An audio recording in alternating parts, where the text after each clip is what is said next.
Bienvenidos, les saludamos en el amor del Señor. Estamos compartiendo una vez más una nueva cápsula de gran bendición de escatología bíblica, que la única finalidad es poder entregar la bendita y poderosa palabra del Señor para toda la iglesia habla hispana. Un saludo entonces para toda nuestra iglesia, nuestros hermanos, hombres y mujeres que tienen la oportunidad de ver estos videos de escatología bíblica, que es una bendición, es una palabra viva y eficaz que viene del cielo para compartir con la iglesia en cada semana que estamos compartiendo con ustedes. Y queremos también saludarles a través de nuestro Señor Jesucristo, para que usted también nos pueda escribir a nuestro correo donde aparece aquí abajito, raulrojas06@yahoo.es. También nos puede suscribirse aquí a la página de YouTube. Ahí está la campanita, usted pincha ahí, se suscribe y va a recibir, ¿no es cierto?, los videos en forma inmediata. Y esto es gratis, por favor, esto es gratis, no tiene ningún costo, se hace para la obra del Señor con mucho amor, con mucho profesionalismo. Quiero saludar también al equipo técnico que hace posible esta transmisión de estos videos de carácter profesional, con nuestro hermano Eric, que tiene ese amor maravilloso para poder entregar a la obra de Cristo, a la iglesia del Señor, para que estos videos salgan de la mejor manera posible, con la mejor tecnología, con todos los equipos profesionales de alta tecnología, para que puedan ser, ¿no es cierto?, grabados estos videos de estas cápsulas de escatología bíblica. Bien, en amor al tiempo vamos a hablar de un tema que tiene que ver mucho con la escatología bíblica, con situaciones bien especiales en la cual nuestro Señor Jesucristo enseñó, compartió con sus discípulos, y ese es un legado dentro de lo que es la, ¿no es cierto?, la palabra del Señor nos entrega a nosotros un mensaje. Ella es viva y eficaz, siempre está hablando. Y en esta oportunidad hay un tema en el cual el Señor, nuestro Señor Jesucristo, lo planteó, lo desarrolló, lo demostró con una finalidad de demostrar que la gloria venidera, que la gloria eterna del reino de los cielos es real. Y me quiero referir a un tema muy importante. Tiene que ver con una pregunta que nos podemos hacer nosotros. El título es: ¿por qué Jesús se transfiguró 6 días después? Vamos a analizar qué pasó 6 días antes de estos 6 días después que dice la Escritura de la transfiguración. Y esta verdad central va a estar enfocada en el libro de Mateos, capítulo 17, del versículo 1 al 9. Mateos, capítulo 17, del versículo 1 al 9, y le damos lectura en el nombre de nuestro Señor Jesucristo. Dice, verso 1: 6 días después, Jesús tomó a Pedro, a Jacob y a Juan, su hermano, y los llevó aparte a un monte alto, y se transfiguró delante de ellos, y resplandeció su rostro como el sol, y sus vestidos se hicieron blancos como la luz. Y he aquí, les aparecieron Moisés y Elías hablando con él. Entonces Pedro dijo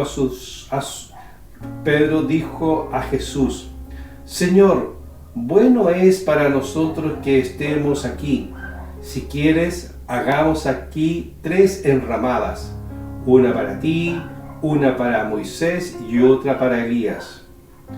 Mientras él aún hablaba, una nube de luz los cubrió, y he aquí una voz desde la nube que decía: Este es mi Hijo amado, en quien tengo complacencia, a él oíd. Al oír esto, los discípulos se postraron sobre su rostro y tuvieron gran temor.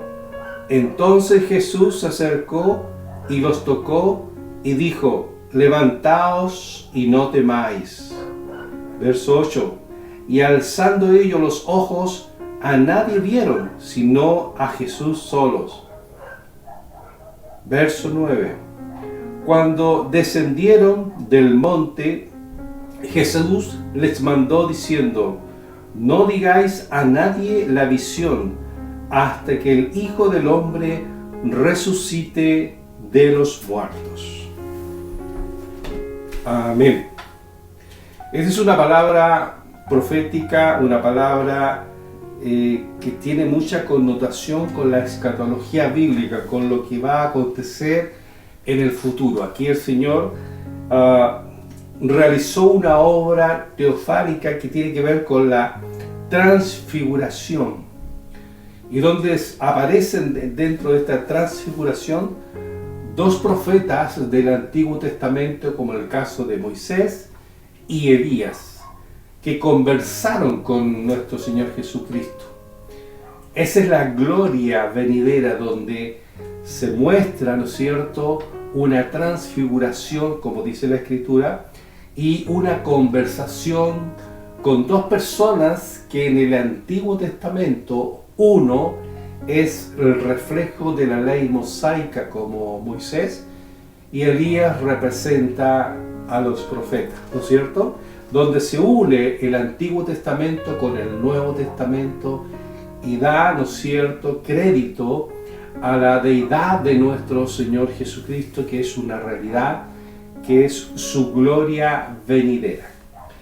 Y la Escritura comienza diciendo 6 días después, ¿no es cierto? Pero nosotros nos hacemos una pregunta: ¿qué pasó 6 días antes para que el Señor tomara a 3 personas, como en el caso de Pedro, Jacob y Juan, dice que su hermano, y los llevó aparte, dice, a un monte alto, ¿no es cierto? Esto demuestra que hay un objetivo específico de parte del Señor Jesucristo para mostrar su gloria venidera, para mostrar quién era realmente.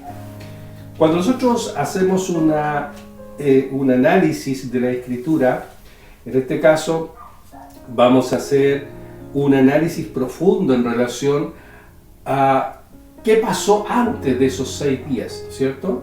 ¿Qué pasó antes de esos 6 días donde el Señor toma esa decisión en forma, ¿no es cierto?, maravillosa, donde toma a 3 discípulos y los lleva a un monte alto? ¿Qué tenía que demostrar el Señor? ¿Qué tenía que clarificar ahí? Eso lo vamos a ver ahora, porque es muy importante hacer, ¿no es cierto?, un análisis de este texto bíblico, como la Escritura nos enseña, en la cual nosotros vamos a observar qué pasó 6 días antes. Al registrar la Escritura en el Mateos capítulo 16, del versículo 5 en adelante, vamos a leer del 5 al 23. Aquí está la historia completa del por qué el Señor Jesucristo se transfiguró 6 días después, por qué llegó a ese evento glorioso, para que la iglesia se dé cuenta cuando pasan situaciones, ¿no es cierto?, dentro de lo que es la historia de la iglesia, esa observación, esa interpretación y esa aplicación también está latente para el siglo XXI, año 2026, como es ahora. Leemos entonces en el versículo 5 del capítulo 16, donde dice: llegando, ¿no es cierto?, sus discípulos al otro lado se habían olvidado de traer pan. Verso 6 dice: y Jesús les dijo: mirad, guardaos de la levadura de los fariseos y de los saduceos. Él está hablando con sus discípulos. Verso 7 dice: y ellos pensaban dentro de sí, diciendo: esto dice porque no trajimos pan. Verso 8: y entendiéndolo Jesús les dijo. Jesús estaba entendiendo lo que ellos estaban conversando, con lo que ellos estaban analizando. Y Jesús les dijo: ¿por qué pensáis dentro de vosotros, hombres de poca fe, que no tenéis pan?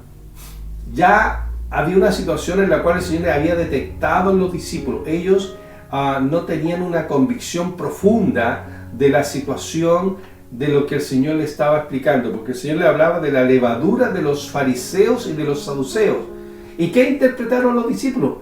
No trajimos pan. No está hablando del pan. Y Jesús jamás estaba hablando del pan.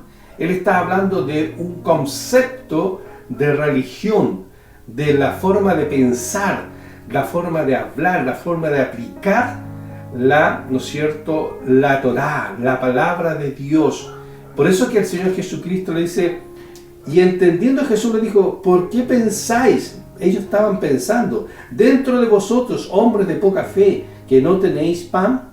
Verso 9 dice, ¿no entendéis aún, ni os acordáis de los 5 panes? Mire, él está diciendo, ¿se acuerdan de los 5 panes? Sí, entre 5.000 hombres, cuando el Señor hizo un milagro, que tenían ellos 5 panes y alimentaron a 5.000 hombres, dice, ¿no es cierto? Ahí le está refrescando el Señor la memoria a sus discípulos, a la incredulidad, a la carencia de fe que ellos tenían, porque le está diciendo hombres de poca fe.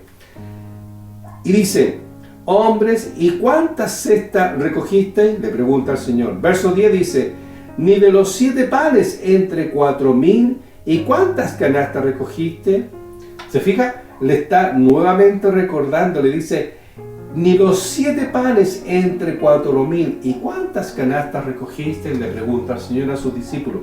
Es decir, hay una situación puntual que tiene que ver mucho con la religión. Cuando el ser humano toma una actitud religiosa, toma una actitud pasiva y no da crédito a lo que es la palabra de Dios, que es viva, que es eficaz, y que el Señor Jesucristo dijo en su palabra, yo soy el camino, yo soy la verdad y yo soy la vida.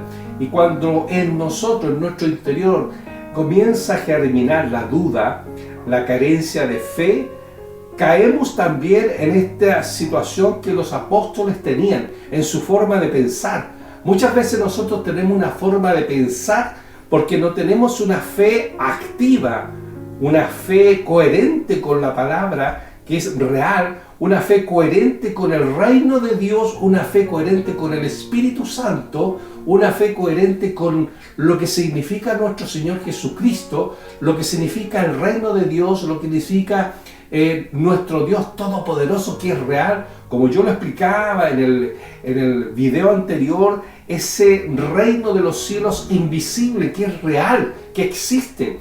¿Se fija? Entonces ellos, los apóstoles, estaban pasando por una situación de carencia de fe. Por eso que el Señor los recrimina. Hombres de poca fe, les dice. No os acordáis de los milagros, de los 5 panes, donde se alimentaron 4.000 personas, donde los 7 panes se alimentaron 3.000 personas, etc. Le está recordando de la situación que habían vivido poco tiempo atrás. Ese milagro maravilloso donde multitud y multitud de personas, miles de personas, los seguían a ellos. Y ellos vieron la gloria del Señor. Y aún con toda esa manifestación, esa teofanía, ese milagro, ese poder de Dios a través de nuestro Señor Jesucristo, ellos no entendían lo que el Señor le estaba diciendo con lo que se refiere a la influencia de fariseos y saduceos. ¿Se fija? Ahora veamos, verso 11 dice, del mismo capítulo 16, verso 11, ¿cómo es que no entendéis que no fue por el pan que os dije que os guardaseis de la levadura de los fariseos y de los saduceos? Le está preguntando, ¿cómo no entendéis? Le está diciendo a sus discípulos, ¿cómo no entienden lo que yo les estoy diciendo a ustedes? Que os guardéis de la levadura de los fariseos y saduceos. Yo no estoy hablando de un pan literal, estoy hablando de una situación de conceptos profundos, religiosos, de la religión, que aparta al ser humano muchas veces de lo que es la gloria venidera, de lo que es la deidad del Señor. Ellos que estaban con el Señor constantemente, que habían vivido una experiencia gloriosa de esta manifestación de la alimentación con 3 panes, con 7 panes, donde 3.000 y 4.000 se alimentaron. Ellos aún en ese instante de lo que el Señor estaba proclamando y que le decía influencia de los fariseos y saduceos, que se cuidaran de esa situación, de esa levadura, de ese contagio religioso, de ese lenguaje, de ese sistema de vida, de esa doctrina que hoy en día, al hacer una hermenéutica, observamos, interpretamos y aplicamos, que hoy en día en el siglo XXI, la religión está influenciando muchas veces con esa levadura de fariseos y saduceos, de hipocresía. ¿Cuántos fariseos hoy en día fluyen a través de la faz de la tierra? ¿Cuántos saduceos religiosos, hombres y mujeres, que aplican eso, y el Señor le está hablando a su iglesia, a los apóstoles, y esa observación en esta hermenéutica, esa observación, esa interpretación del texto bíblico y la aplicación que le podemos dar para el siglo XXI es la misma, es el mismo mensaje para usted, amada iglesia, que no penséis en aquello que el Señor está diciendo, sino dice el Señor, cuídense de la levadura, cuídense del concepto religioso, de la religiosidad, del tiempo que estamos viviendo, de la apostasía, donde se están, ¿no es cierto?, apartando muchos de la fe, hombres de poca fe, le dice el Señor. Vosotros, debiendo tener una fe constante, segura, firme por los milagros que yo he realizado delante de ustedes, le dice el Señor ahí a sus discípulos, hombres de poca fe. Mire lo que dice el verso 11. ¿Cómo es que no entendéis? No entendían, no entienden. ¿Cuánta gente hoy en el día siglo XXI no entiende la palabra del Señor, no entiende el mensaje, no entiende el amor de Dios, no entiende que Cristo murió en la cruz, que está sentado a la diestra del Dios Padre Todopoderoso, que resucitó y que está sentado a la diestra, y que Él dice en este tiempo final, arrepentidos y convertidos, que el reino de los cielos se ha acercado? Es menester que se predique de los púlpitos el arrepentimiento hacia las personas, hacia la iglesia, que vuelvan a la senda antigua, porque ya no queda tiempo. Cristo viene muy pronto a buscar a su iglesia. El rapto de la iglesia es inminente. Hay milésima de segundos donde la iglesia va a salir de este planeta Tierra y la Escritura se va a cumplir sí o sí, querámoslo o no creer. Ella se va a cumplir. Por eso es que es importante que cuando el Señor Jesucristo habla, como lo está haciendo en esta oportunidad, a través de su Espíritu Santo, su palabra bendita, para usted, amado hermano, que está como líder, usted que está como persona que está enseñando, usted que predica de los púlpitos, predique la sana doctrina, no cosas extrañas, no fuego extraño. Hable del arrepentimiento, hable del cambio de actitud, cuando se cambia, cuando se nace de nuevo, una nueva criatura. Es importante llamar al arrepentimiento, dice el Señor, y de predicar mi evangelio a toda criatura. Arrepentido, dice el Señor, y convertido. Es menester, porque el reino de los cielos se ha acercado. El reino de los cielos se ha acercado. Verso 12 dice, entonces entendieron, ¿ve? Entonces entendieron que no les había dicho que se guardasen de la levadura del pan, sino de la doctrina de los fariseos y de los saduceos. Ahí lograron entender los discípulos. No está hablando del pan. No está hablando de la levadura. No está hablando de la doctrina de los fariseos y de los saduceos, grupos religiosos que existían en aquella época cuando el Señor realizó su ministerio público. Habían dos grupos religiosos dentro del Sanedrín, los fariseos y los saduceos. Y esa doctrina era la cual el Señor estaba, ¿no es cierto?, preparando a sus discípulos que se cuidasen de esa levadura, de esa situación. Bien, entonces ellos comienzan a viajar, estamos hablando de los 6 días antes de la tribulación, antes de la transfiguración, perdón, y ellos vinieron, ¿no es cierto?, a Cesarea de Filipos. Cesarea de Filipos dice, viniendo Jesús a la región de Cesarea de Filipo, preguntó a sus discípulos diciendo, ¿quién dicen los hombres que es el Hijo del Hombre? Aquí el Señor Jesucristo le hace una pregunta a sus apóstoles, le dice, ¿qué dice la gente que es el Hijo del Hombre? ¿Quién es? Le pregunta a sus discípulos. Y los discípulos ahí dice, el verso 14 dice, ellos dijeron, unos Juan el Bautista, otros Elías y otros Jeremías, o alguno de los profetas. Él les dijo, y aquí viene lo más importante, y vosotros, le dice el Señor, les pregunta, ¿quién decís que soy yo? Ahí el Señor les pregunta, bueno, ¿y vosotros quién decís que soy yo? Le pregunta a sus discípulos, a los apóstoles. ¿Y ustedes qué piensan? ¿Quién soy yo? ¿Qué piensan ustedes? ¿Qué piensan ustedes de mí? Es lo mismo que el Señor te pregunta, ¿qué piensas tú de mí? Te dice hoy en día la iglesia. ¿Qué piensas tú de mí? ¿Que yo soy quién? ¿Estoy muerto? ¿Estoy vivo? ¿Tengo el poder para hacer milagros o no tengo el poder? ¿Puedo sanar o no puedo sanar? ¿Puedo cambiar tu vida o no la puedo cambiar?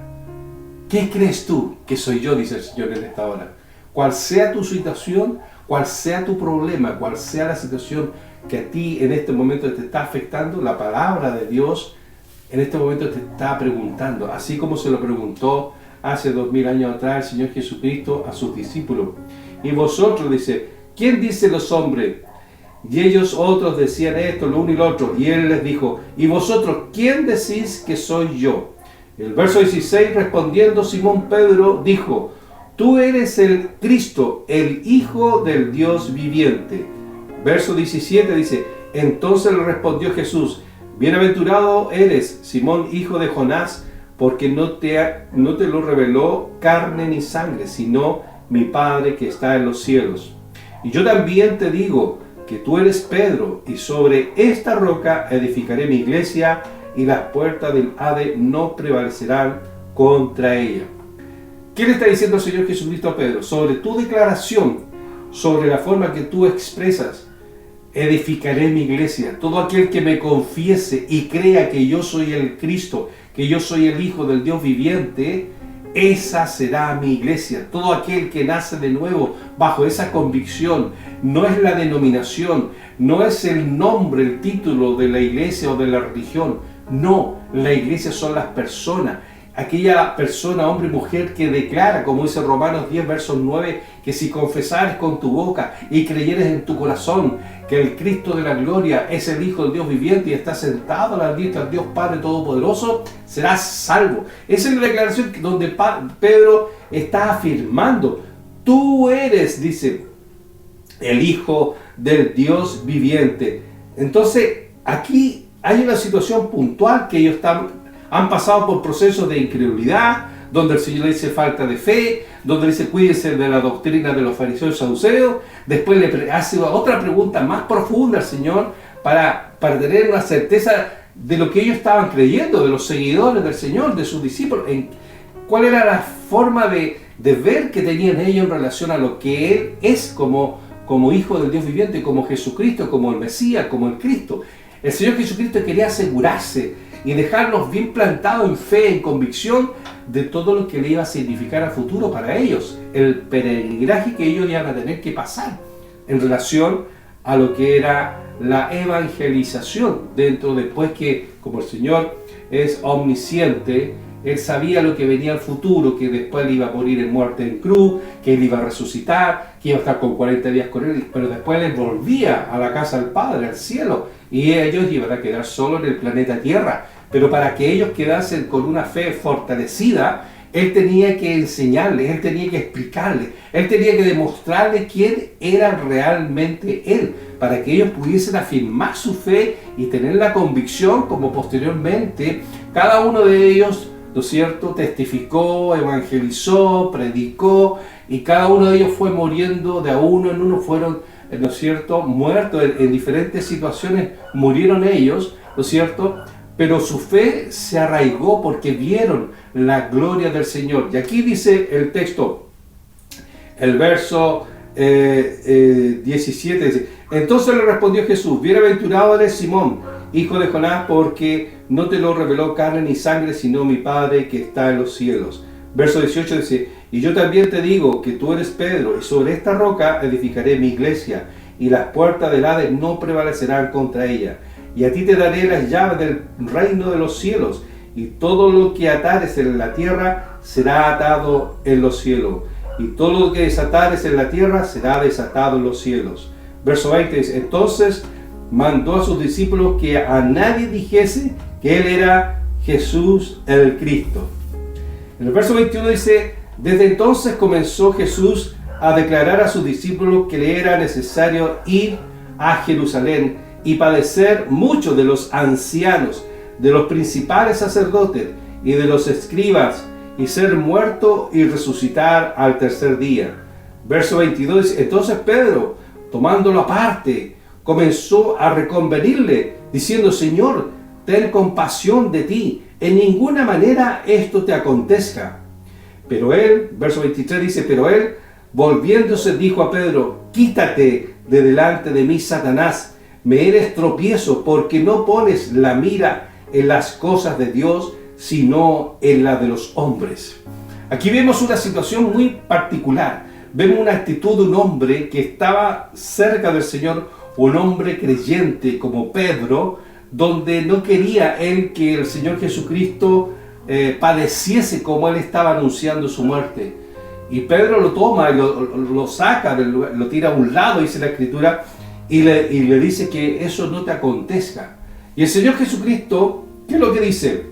Apártate, te dice, apártate delante de mí, Satanás, me eres tropiezo porque no pones la mira en las cosas de Dios. ¿Cuántas veces hemos vivido situaciones que dentro del cuerpo de Cristo, las personas que están más cerca de uno, son tropiezo para tu vida, son tropiezo para tu ministerio, porque viven diciéndote, no hagas esto, no des este paso, no digas lo uno y lo otro? Eso es lo que el Señor Jesucristo está diciendo, apártate de mí, Satanás, porque Pedro estaba hablando algo que sabía que no quería que eso aconteciese, pero la Escritura ya estaba diseñada y el Señor ya lo había declarado. Él había dicho que él iba a morir muerte de cruz, pero Pedro está diciendo, no quiero que tú mueras. Entonces por eso que el Señor le dice, no eres tú, apártate de mí, Satanás. Y esa aplicación de este texto, muchas veces en tu vida, en tu ministerio, te vas a encontrar con personas que van a ser un obstáculo para tu vida ministerial, que van a ser un obstáculo para tu vida, para el desarrollo de tu fe, de creer en el Señor, de desarrollar tu ministerio, porque te van a decir muchas cosas negativas, no lo hagas, si no se puede hacer, no que aquí, no que lo otro. ¿Por qué? Porque hay un impedimento, porque muchas veces el enemigo usa lo que está más cerca tuyo para entregarte ese mensaje de desaliento, de desánimo, de desvanecerte, de hacer lo contrario a lo que está establecido por Dios, que es ir y predicar el Evangelio. Y muchas veces nos encontramos en ese tipo de situaciones con nuestros grupos familiares, con lo más cercano, con los hermanos en la iglesia, con diáconos, con líderes, etcétera, que viven colocando tropiezo o hablando en contra de lo que tú sientes en tu corazón que tienes que desarrollar como ministerio, obedeciendo a la voz de Dios. Y aquí Pedro no estaba obedeciendo a la voz de Dios, él estaba interpretando las cosas a su manera, pero estaba siendo usado por el enemigo. Por eso que Jesús le dice claramente, le dice, apártate de mí, Satanás, apártate, porque el Señor obviamente sabía de dónde venía esa información. Amén. Bueno, prosiguiendo entonces con el texto, dice el verso 22, entonces Pedro tomándolo, ya dijimos eso aparte, el verso 23, pero él volviéndose dijo a Pedro, quítate delante de mí, Satanás, me eres tropiezo. ¿Se fija? Porque no pones la mira en las cosas de Dios, sino en la de los hombres. Entonces dice, Jesús dijo a sus discípulos, si alguno quiere venir en pos de mí, niéguese a sí mismo y tome su cruz y sígame, porque todo el que quiera salvar su vida, la perderá, y todo el que pierda su vida por causa de mí, la hallará. Porque ¿qué aprovechará al hombre si ganare todo el mundo y perdiere su alma? ¿O qué recompensa dará el hombre por su alma? Porque el Hijo del Hombre vendrá en la gloria de su Padre con sus ángeles, y entonces pagará a cada uno conforme a sus obras. De cierto os digo que hay algunos de los que están aquí que no gustarán la muerte hasta que hayan visto al Hijo del Hombre viniendo en su reino. Aquí el Señor Jesucristo está dando un anuncio. ¿Se fija? Hay algunos que están aquí, dice el Señor, que están conmigo, que no gustarán la muerte, sino que verán al Hijo de Dios, ¿no es cierto? Al Hijo de Dios en su gloria. Lo verán. Verán al Hijo de Dios. Él está anunciando lo que va a acontecer 6 días después. Recuerden que hicimos un análisis anterior a los 6 días. Ahora, dentro de estos 6 días que vienen, nos encontramos con el siguiente escenario donde habla de la transfiguración. Capítulo 17, verso 1 dice, 6 días después Jesús tomó a Pedro, a Jacob y a Juan. Ahí están los 3 hombres que el Señor, 3 discípulos que los toma. que les va a enseñar el Señor Jesucristo algo muy importante. Dice, tomó a Pedro, Jacob y a Juan y su hermano, y los llevó aparte a un monte alto, dice, y se transfiguró delante de ellos, y resplandeció su rostro como el sol, y sus vestidos se hicieron blancos como la luz. Mire qué interesante. Sus vestidos se hicieron blancos, ¿no es cierto?, como la luz. Verso 3. Y aquí les aparecieron Moisés y Elías hablando con él. Miren esta transfiguración. Miren la experiencia que está viendo Pedro, Juan y Jacob. Están viendo al Señor Jesucristo con un cuerpo transfigurado de su interior. Y están apareciendo dos personas de la antigüedad, del Antiguo Testamento, como es Moisés y Elías. Pero el Señor está conversando con ellos, dice la Escritura. Y aquí les aparecieron Moisés y Elías hablando con él. Verso 4.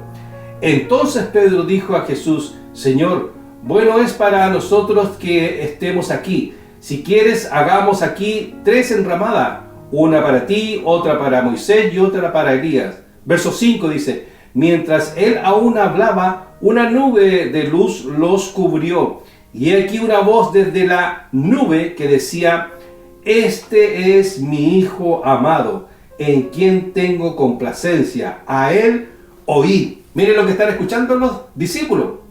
Estaban ahí viendo esa teofanía, viendo esa transfiguración, y anexo a eso los cubre una nube y se escucha una voz, esa misma voz que le habló a Moisés cuando subió los 40 días al monte alto, y la voz le hablaba, el yo soy, el Yahweh. Y aquí nuevamente esa voz, la voz del Padre, de Yahweh, de Dios, cubriendo esta nube, habla y dice, este es mi Hijo amado, en él tengo complacencia, a él oí. Y verso 6, al oír esto, los discípulos se postraron sobre su rostro y tuvieron gran temor. Entonces Jesús se acercó y los tocó y dijo, levantaos y no temáis. Verso 8 dice, y alzando ellos los ojos, a nadie vieron, sino a Jesús solo. Verso 9 y final, cuando descendieron del monte, Jesús les mandó diciendo, no digáis a nadie la visión, hasta que el Hijo del Hombre resucite de los muertos. ¿Se fija? ¿Se fija cómo la palabra de Dios no hace un viaje cronológico de situaciones de experiencia donde los discípulos, al peregrinar al lado del Maestro, al andar caminando, al tener esas experiencias gloriosas, donde ellos vieron la alimentación con 3 panes, 4.000, con 7 panes, otros 3.000, donde los milagros de Dios se producían, ellos luego no entendían cuando el Señor le dijo, cuídense de la levadura de los fariseos y de los saduceos. Cuando ellos escuchan la palabra levadura, pensaban que eran pan. Literalmente, está diciendo esto porque no trajimos pan. No entendían. Y luego el Señor les habla y les dice, vosotros sois personas, hombres de poca fe, no lográis entender. ¿Cuántos hoy en día no entienden la palabra o no la quieren entender? O lisa y llanamente están totalmente idos, no quieren saber nada de Dios, y esta es una realidad. La Escritura es una realidad, la teofanía es una realidad. Mira, la transfiguración les hizo a ellos recapacitar y cambiar su vida. A Pedro, en los escritos posteriores, en sus cartas, en primera de Pedro, segunda de Pedro, el discurso de Pedro cambió radicalmente, porque Pedro en alguna parte de la Escritura dice, nosotros vimos con nuestros ojos la gloria del Dios viviente, vimos con nuestros ojos quién era el Señor Jesucristo, quién era el Cristo de la gloria. Cuando Él se transfiguró, dice que de su interior se transfiguró, apareció, ¿no es cierto?, la naturaleza divina. El Señor se mantenía firme mientras estuvo en el planeta Tierra durante esos 3 años y fracción de ministerio público, como hombre, con una naturaleza humana. Pero en ese momento de la transfiguración aflora lo interior que es la naturaleza divina, un cuerpo glorificado. Ese cuerpo glorificado que no está sujeto a la materia. Una luz resplandeciente que ellos no podían mirar, que tuvieron que agachar, ¿no es cierto?, sus rostros al suelo, porque era una luz luminosa, que el rostro resplandecía como la luz, una luz blanca, dice la Escritura. Era tan fuerte la gloria que ellos no la podían resistir. Y anexo a eso, esa situación que se estaba viviendo en esta transfiguración, habla Moisés y Elías con él. Personas que no vieron la muerte, personas que fueron traspuestos, personas que dice la Escritura que están con vida, pero con cuerpos glorificados. ¿Qué es lo que el Espíritu Santo, amada iglesia, te está diciendo en esta hora? Que tu fe tiene que ser fortalecida. Cree en la palabra. Es tiempo que crean en la palabra. El tiempo se acorta. La transfiguración del Señor es un evento glorioso dentro de la escatología bíblica. ¿Por qué se transfiguró? Él mostró quién era Él, su gloria. Los discípulos la vieron. Y que más aún, dice que el Hijo del Hombre será enaltecido. ¿Cuándo? Porque Él tenía que pasar por la muerte en cruz. Tenía que redimir a la humanidad. Tenía que pasar por la muerte en cruz. Iba a ser sometido a los ancianos, a los sacerdotes, a los escribas, a los fariseos, a los saduceos. Ellos lo iban a juzgar al Señor Jesucristo. Y Él iba a morir, pero Él le dijo a sus discípulos: no temáis, porque yo al tercer día voy a resucitar. Y así fue, Él resucitó. Y Él estuvo con ellos 40 días, mostrándoles, enseñándoles muchas cosas. Los preparó para la venida a futura, la vida futura que ellos iban a tener, evangelizando. Hasta el día de hoy el Señor los preparó, como hoy en día te prepara a ti, donde te dice: amada iglesia, yo resucité, yo estoy sentado a la diestra de mi Padre y estoy vivo para interceder por ti, por tu vida, por la vida de tu familia, de tu esposa, de tu esposo, de tus hijos, de todo aquel que tú necesites. Pero el Señor dice: clama a mí, yo te responderé. Venid a mí todos los que estáis cargados y trabajados, que yo os haré descansar. Amén. Ese es el llamado: arrepentidos y convertidos. Por eso que la transfiguración es la antesala de lo que viene de la resurrección, es la antesala de la gloria venidera, es la antesala de la vida eterna, porque era necesario que el Señor tenía que mostrarle a estos tres hombres, a Pedro, a Juan y Jacob, quién era Él realmente, y se los mostró de esa manera en una transfiguración, y ellos quedaron impactados con lo que vieron y nunca más se olvidaron. Ahí su fe se afirmó, porque sabían, en la persona que tenían delante, sabían que era el mismo Dios, el Mesías, el Yahweh, el Yo Soy, que estaba con ellos, y ellos afirmaron sus pasos. Su fe fue fortalecida, fue enriquecida. Por eso que ellos después pudieron libremente desarrollar su ministerio como apóstoles, pudieron predicar sobre la faz de la tierra, y cada uno de ellos fue muriendo de diferentes formas, ¿no es cierto? Pero con una convicción. Ellos ya no tenían temor a la muerte, porque sabían que después de la muerte venía la vida eterna, venían los cuerpos glorificados, como hablé anteriormente de este reino espiritual invisible que existe, que es real, donde millares y millares de ángeles alaban y glorifican el nombre del Dios Todopoderoso. Por eso que es importante, iglesia del siglo XXI, año 2026, la transfiguración de nuestro Señor, el por qué se transfiguró. Él se transfiguró para que tú puedas creer que Él es realmente el Dios viviente, que Él existe, que Él es real. Aunque se te acerquen a ti con, ¿no es cierto?, como Pedro se acercó al Señor, le dijo: que esto nada te acontezca, y el Señor le dijo: apártate de mí, Satanás. Se van a acercar muchas personas cuando tú quieras acercarte al Señor. No, que vas a seguir ahí como canuto, como evangélico, que vas a seguir como religioso, no, sigue viviendo acá, disfruta la vida, pásalo bien, sé libre, disfruta. Pero, ¿qué pasa? Que posteriormente a eso, ¿no es cierto?, hay un juicio que evitar, ¿no es cierto? Hay un cielo que ganar y un infierno que evitar. Por eso, amada iglesia, el Señor en esta hora te dice: vengan tal como está, vuelvan a la senda antigua. Este es un llamado para todos los líderes que están actuando de forma incorrecta, líderes que están, ¿no es cierto?, predicando cosas que no corresponden, sino que vuelvan a la senda antigua y vuelvan a la sana doctrina, a la palabra de Dios, donde ella nos va a edificar, ¿no es cierto? El Señor dice, vengan a mí, aquí estoy yo para esperar con los brazos abiertos. El Señor les ama, el Señor les bendiga. Esta es una cápsula de bendición, de escatología bíblica, de lo que acontecieron hace 2000 años atrás, con hombres piadosos que, como normal, igual que nosotros, que algunas cosas no lograron entenderlas y tenían al Maestro al lado. Pero el Señor te dice en esta hora, ahora pide discernimiento, pídeme discernimiento, dice el Señor, para que logre entender los tiempos que estamos viviendo. Y la palabra de Dios es real. Hasta aquí llegamos en este momento con la palabra del Señor para decirle, amada iglesia, que Dios les bendiga.